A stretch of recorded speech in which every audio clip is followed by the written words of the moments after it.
Hello and welcome back. My name is Ben Morrison. I'm a solutions architect here at TrilioVault for Kubernetes. In our last video, we went over our DigitalOcean one-click plugin on how to use the plugin to install and configure your instance of TrilioVault for Kubernetes on your DigitalOcean cluster. And today we're going to go over the basics of how to get started with Trilio and doing backups once your instance is installed on that cluster. So first of all, here is the Kubernetes cluster that we are using, the DigitalOcean cluster we're using. You'll see the same nodes as before, plus one additional fourth node that I added in earlier today.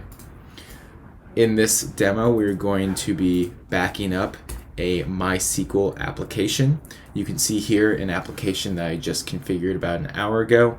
We have here 3 different front-end pods, one back-end MySQL pod with a few services, 2 different deployments associated with that MySQL application, and then also our replica sets.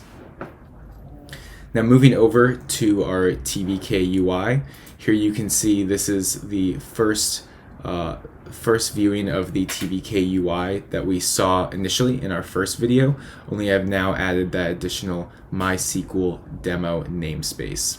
So now that we've seen the MySQL application running in that MySQL demo namespace, I'm going to go ahead and get started with a backup of this entire namespace.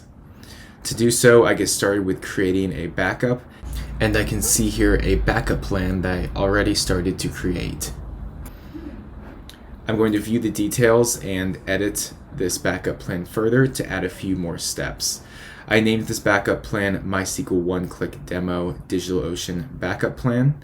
I add in an S3 Amazon target to store my backups to. I'm not going to be adding any encryption secrets or hooks today, but I do want to add in a scheduling policy for full backups and incremental backups. Here I'm going to decide to do a weekly full backup once a week of my entire application. And that will be happening at midnight every week on Sunday. Next, I'm also going to add an incremental backup policy for a daily backup happening at midnight for an incremental backup. These incremental backups only back up the changes in data that have occurred from the last backup. So it's a more efficient way to quickly get those backups done while also reducing the need for any deduplication software and minimizing the storage used on your S3 bucket. Next, I'm going to add in a retention policy as well. With all of my scheduled backups, I want to make sure that I only keep 3 backups at the end of every month. So here I'm selecting 3 backups to be kept at the end of every month. That policy coming into effect every month on the 28th. And this just makes sure that I don't have too much clutter resulted from all of these backups happening every day.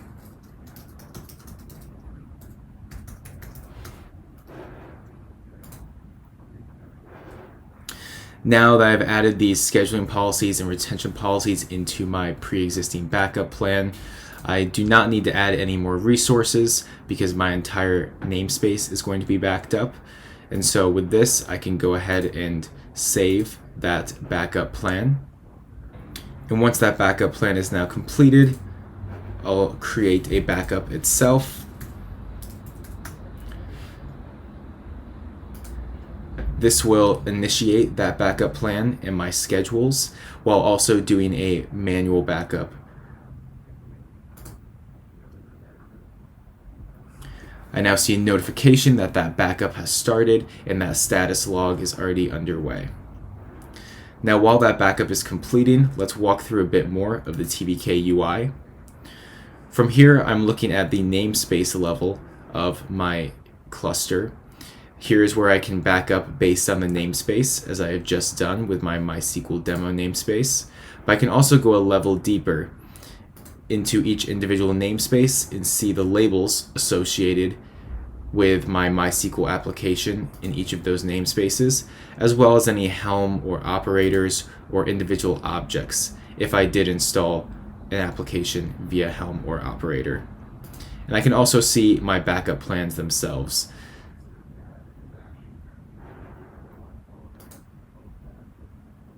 On the right hand side here, you can see a backup summary showing me that I have one backup, my first backup, currently in progress. And as those backups continue to increase every day, I will see those summaries here as well for those backups that are available and any backups that might have failed and why they might have failed.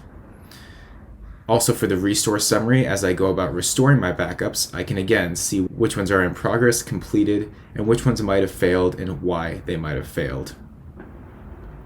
I can also choose to integrate Valero into my TVK UI if I was a previous user of Valero, but we're not going to be going over that today.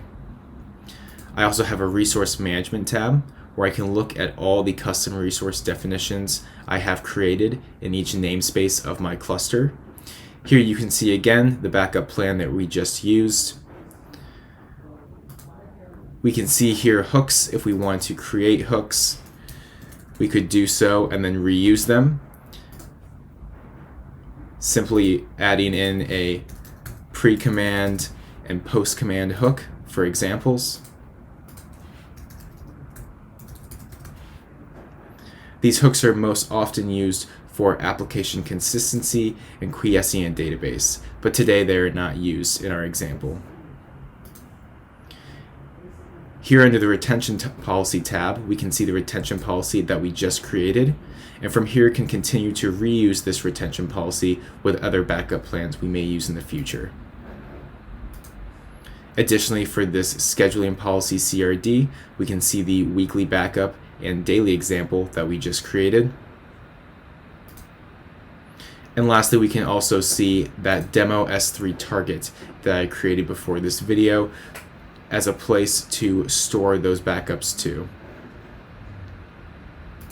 An important feature, especially of multi-cluster management and migrating an application from one cluster to another, is this target browsing feature.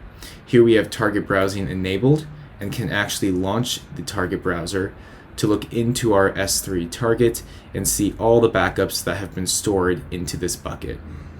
Here you can see an RKE, a GKE, an OCP backup, all of which are stored here. And I could then theoretically select and restore these backups into my current DigitalOcean cluster.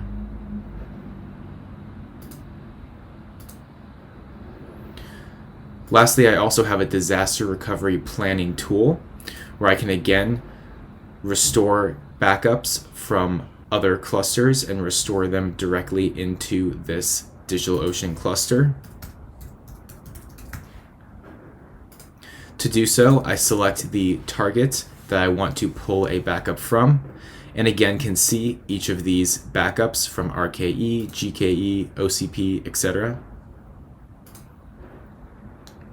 If I wanted to restore one of these, I could select the backup plan I wish to restore, here being a WordPress demo namespace backup plan. I then would be taken to a restore screen where I could name my restore, select which namespace I want to restore my backup plan into, select a few different flags here such as skip if already exists to make sure I have no duplicates of objects, patch if already exists, and also omit metadata.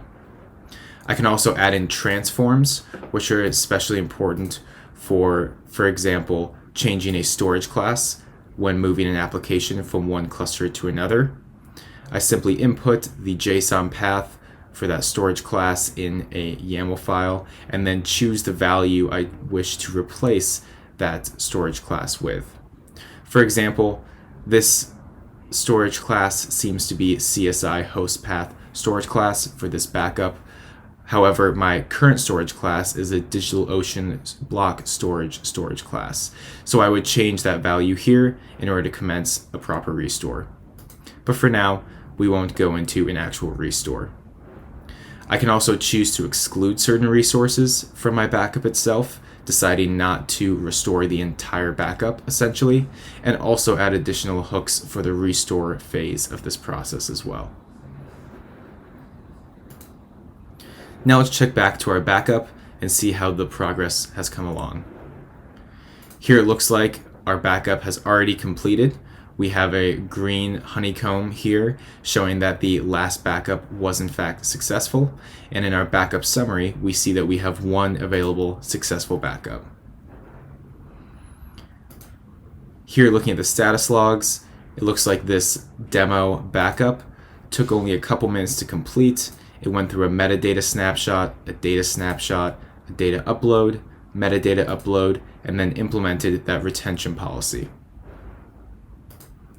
We can also see a summary of our backup itself, seeing the target, for example, that was used, and any of the policies that we used in this backup. And lastly, we can see the metadata of exactly what was backed up during this process. Getting very granular so I can see exactly which secrets, deployments, storage classes, etc. were all backed up into QCOW2 format onto my S3 target. And that concludes our demo today of how to get started with TrilioVault for Kubernetes on your DigitalOcean cluster.